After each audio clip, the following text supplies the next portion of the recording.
12월 26일 목 19 감동. 기대치 위반의 원리.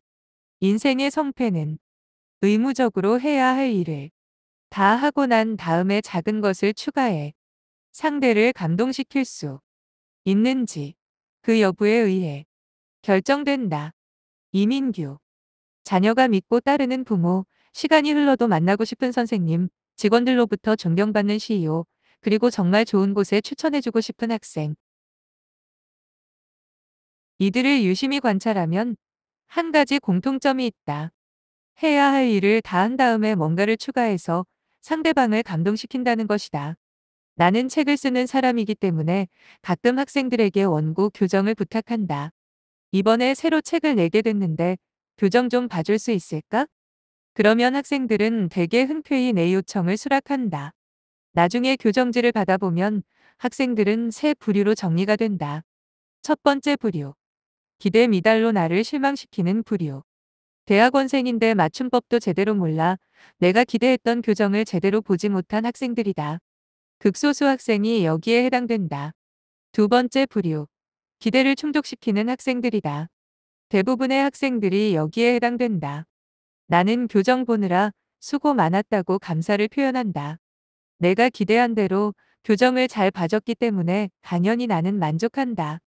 그런데 이 부류의 학생들에겐 한 가지 한계가 있다. 교정을 부탁할 때 교정만 본다는 것이다.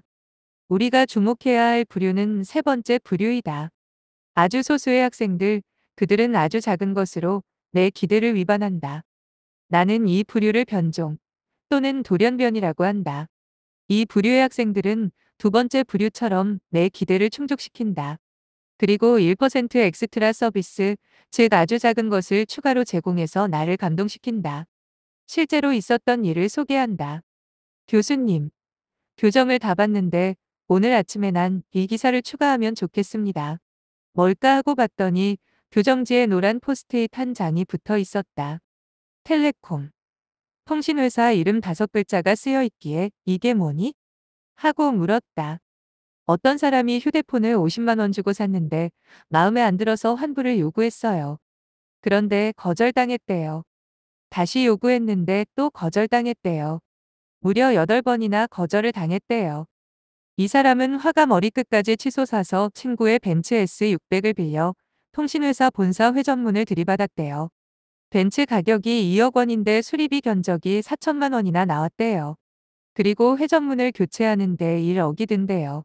50만 원 때문에 지금 1억 4천만 원을 물어주게 되었는데 교수님이 원고에다 이렇게 쓰셨잖아요. 순간을 참지 못하면 막대한 재앙이 따른다. 여기에 이 기사 내용을 넣어주면 독자들이 정말 조심해야 되겠구나 이런 생각을 하지 않을까요? 나는 이 학생의 이야기를 들으면서 정말 감동했다. 왜 감동했을까? 의무적으로 해야 할 일을 다 한 다음에 내가 기대하지 못했던 것, 원고와 관련된 기사를 찾아준 것을 추가로 제공했기 때문이다.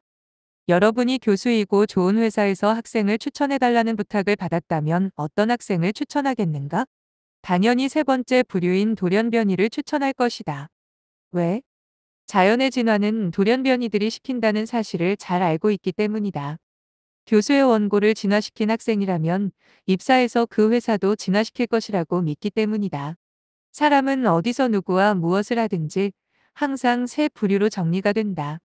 예를 들어 친구에게 점심을 먹자고 먼저 제안하고서도 점심값을 내지 않으면 기대 미달, 먹자고 먼저 제안을 하고 점심값을 낸다면 기대 충족, 점심값을 지불하면서 상대가 기대하지 못한 작은 선물, 예를 들어 내 생각이 나서 서점에 들러 책 한 권을 사왔어. 하면서 책을 선물한다면 기대 위반에 감동을 줄 수 있다. 그러니 가끔 하던 일을 멈추고 우리 자신에게 질문해야 한다. 나는 자녀와 배우자에게, 고객에게, 친구에게 어떤 부류에 해당하는 사람인가?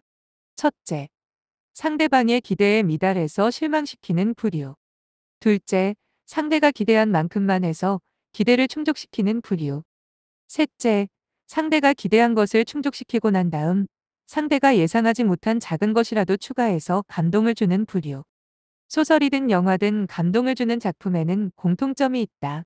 독자나 관객의 예상이나 기대를 깬다는 것이다. 그러니까 누군가를 감동시키는 것은 의외로 쉬울 수도 있다는 말이다. 배우자가 말도 없이 늦게 귀가할 때, 아이에게 용돈을 줄 때, 엉망인 성적표를 받아왔을 때, 진상 고객을 상대할 때, 직장이나 부서를 옮길 때, 아파트 경비원을 만날 때 등 어떤 상황에서건 상대방의 기대치를 위반해서 상대방을 놀라게 하고 감동을 주는 것이다. 예를 들어 아침에 출근할 때 아파트 경비원이 인사를 한다. 인사를 받지 않거나 건성으로 받는 주민은 기대 미달, 반갑게 인사를 받는 주민은 기대 충족, 반갑게 인사를 받고 아주 작은 것, 수고가 많다는 따뜻한 말 한마디, 귤 하나라도 건네는 주민은 기대치 위반에 감동을 주는 주민이 된다. 그래서 나는 내 아이들이나 학생들에게 늘 강조한다. 인생의 성패는 의무적으로 해야 할 일을 다하고 난 다음 추가로 뭔가를 제공해서 상대를 감동시킬 수 있는지 그 여부에 의해서 결정된다. 이걸 심리학에서는 기대치 위반의 원리, Principle of Expectancy Violation라고 한다.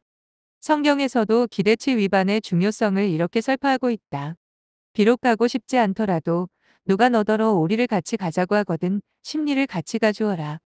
마태복음 5장 41절. 최근 나는 아마존으로부터 다음과 같은 자동 이메일을 받았다.